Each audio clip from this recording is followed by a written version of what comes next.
Os eurodeputados portugueses votam no mesmo sentido mais de 80% das vezes, apesar de pertencerem a diferentes partidos políticos. Um estudo da Fundação Francisco Manuel dos Santos mostra as diferenças existentes entre a posição assumida pelos políticos no Parlamento Europeu e aquela que é seguida ao nível nacional.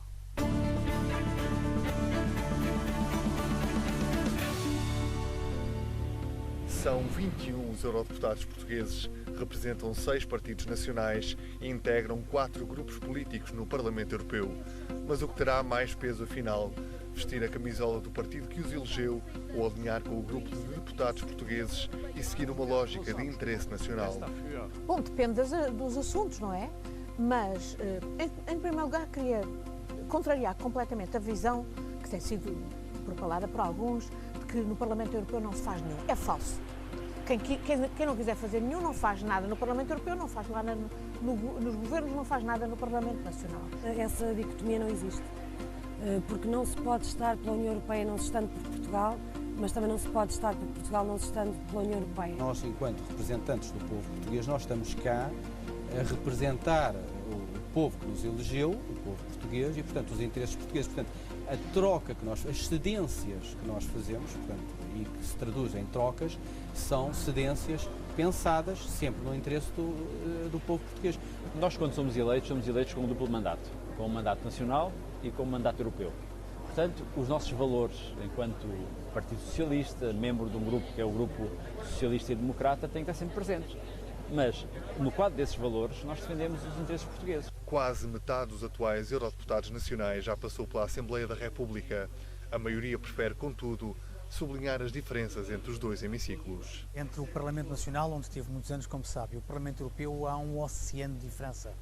Nós estamos ligados por terra, mas são realidades completamente diferentes. A forma de trabalhar, a forma de aceder à informação, a forma de reagir, a forma de intervir no plenário. Tal qual um advogado beneficia de um estágio antes de defender o que seja em tribunal, também o trabalho parlamentar nacional certamente ajuda na preparação de um político para aquilo que seja depois o desempenho do mandato do Parlamento Europeu. O facto de no Parlamento Europeu não haver um único grupo parlamentar que tenha maioria, embora a relação de forças dê a maioria à direita, mas não há um único grupo parlamentar que tenha maioria, faz com que nesta casa a lógica de funcionamento seja uma lógica que procura consensos, é uma espécie do ADN do próprio funcionamento da instituição.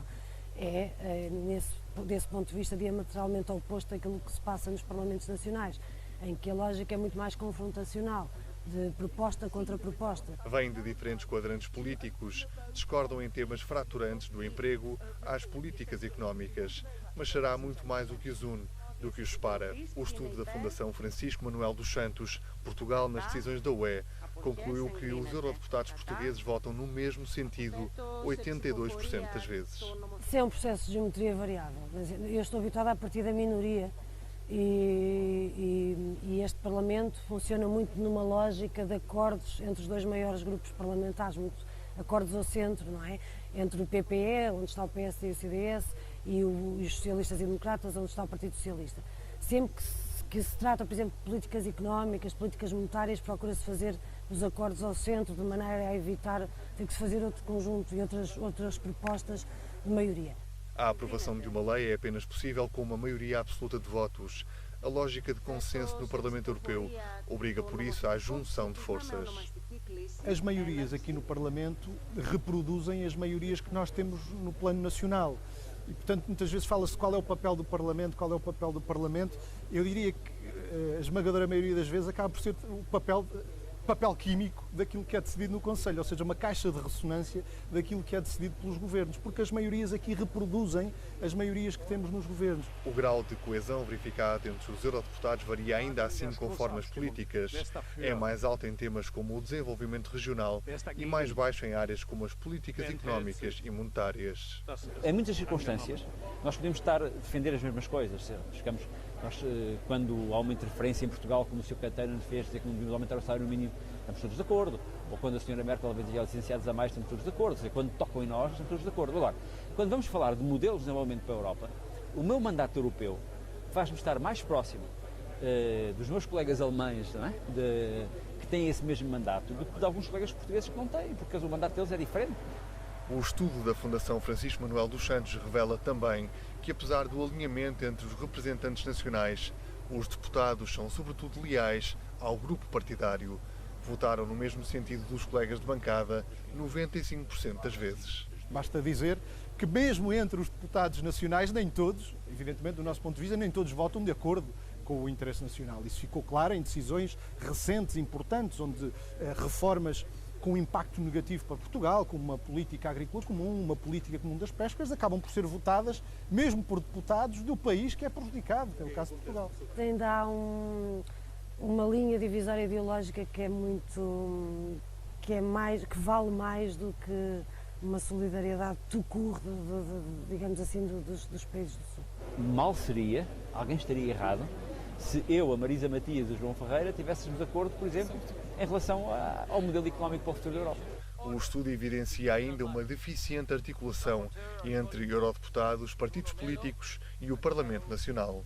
Por exemplo, não é irrelevante para mim saber qual é a posição do governo português em relação a muitas matérias.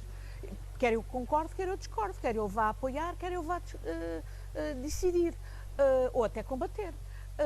E também é muito importante, naturalmente, a interação com os grupos parlamentares e o Parlamento Nacional. Eu penso que nesta matéria há um grande déficit.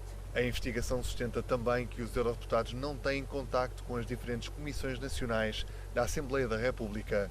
A Comissão dos Assuntos Europeus é o único meio de contacto entre Lisboa e Bruxelas.